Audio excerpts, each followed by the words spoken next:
It takes almost 7 days, sometimes more, to travel from Shadow Bay to Magas on horseback. Once, when Alinion was a single kingdom, Magas was its proud capital. Now it stood as a shadow of its former glory, though still magnificent. The rider, exhausted and covered in dust from his journey, reached the towering city gates.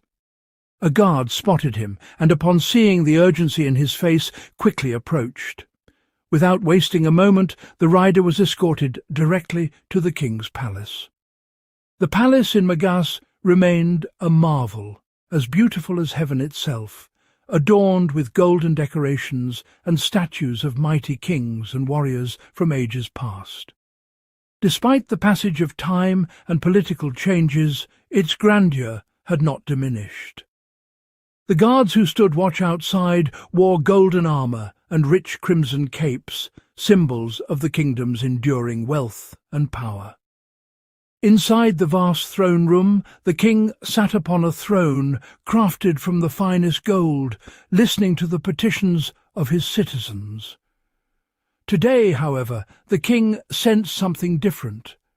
The palace was unusually quiet, the air thick with an unspoken tension. When the rider was led into the throne room, all eyes turned toward him. His appearance, a man weathered by battle and burdened by news, made the king shift in his seat. The king, a man of composure and wisdom, spoke.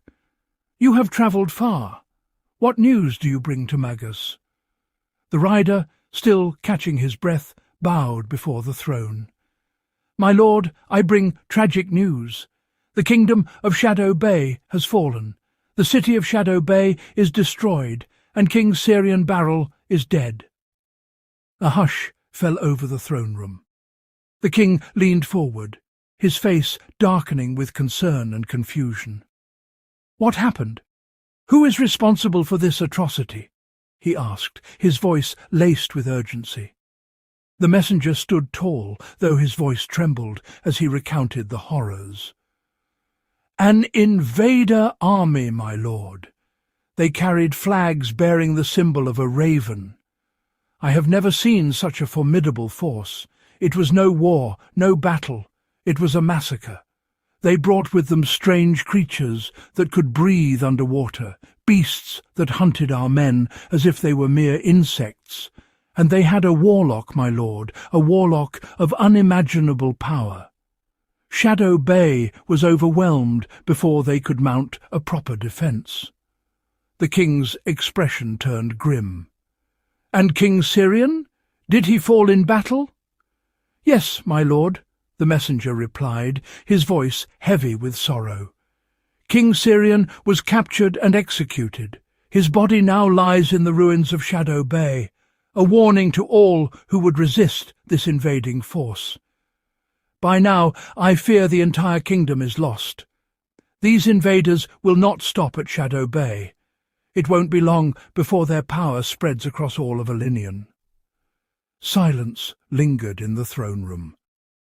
The king's advisers exchanged uneasy glances while the courtiers muttered in fear. The news was dire, and the implications even more so. The king's most trusted adviser, a grey-haired man with sharp eyes, stepped forward. "My lord, this is grave news indeed, but we must tread carefully. Before we take action, we need confirmation. This could be an isolated invasion, not yet a threat to all of Alinion." The king considered his words, his brow furrowing in thought. But the rider interrupted, his voice edged with desperation. "My lord, I beg you to understand. This is no ordinary invasion. Shadow Bay was one of the strongest fortresses in all of Alinion, and it fell in a matter of days. The invaders are led by someone who calls himself King Drakonis Ravenscar. His army is unlike any we've faced before. If we do not act soon, there will be no kingdoms left to defend." The mention of the name sent a ripple through the room. King Drakonis Ravenscar was a figure of legend, rumoured to have descended from ancient dark rulers said to command powers no mortal should possess.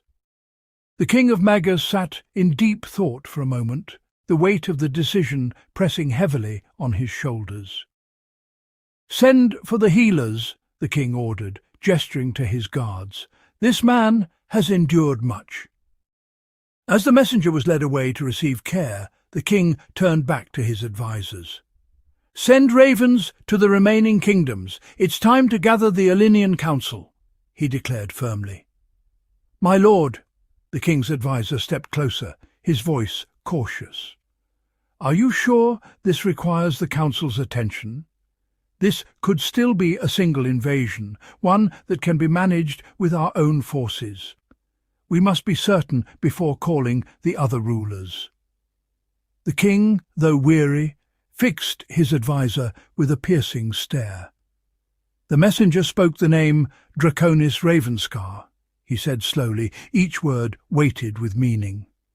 "If what he says is true, and this invader wields that name, then it's no ordinary war. The council must convene, for this may be a threat to all of Alinion." The adviser opened his mouth to argue, but then closed it, realizing the gravity of the situation. The king was right. Drakonis Ravenscar was not a name to be taken lightly, and this invasion could signal something far worse than they had anticipated. "The ravens will be sent immediately, my lord," the adviser conceded. The king nodded, though his face remained troubled. He stood from his throne, his long golden robes trailing behind him as he moved toward the grand windows overlooking the city of Magas. In the distance the sun began to set, casting long shadows across the land, a fitting omen for the darkness that now loomed over Alinion.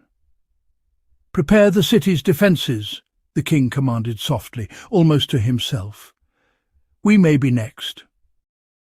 As the last light of day faded, the people of Magas continued their daily routines, unaware of the storm that was about to break over their world.